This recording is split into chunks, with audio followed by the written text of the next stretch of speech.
आपके प्रिय कवि या लेखक कौन है जिनको आप पढ़ते हैं और आपको मजा आता है या फिर लगता है कि ये जॉनरे मुझे सूट करता है मेरे पढ़ने को, मेरे लिखने को? देखो ये ना बड़ा कठिन सवाल है।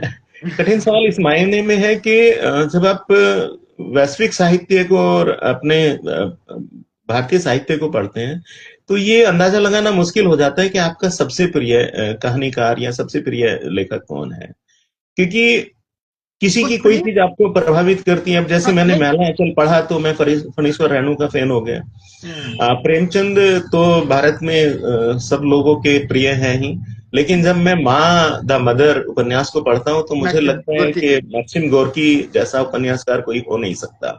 हम्म, जब मैं वार एंड पीस को पढ़ता हूँ तो मुझे लगता है कि टोलस्टॉय क्या बेहतरीन लिखते हैं। हाँ, और अगर मैं किस्सा गोई की बात करता हूँ तो मुझे लगता है कि शरद चंद्र मेरे बहुत प्रिय कहानीकार हैं।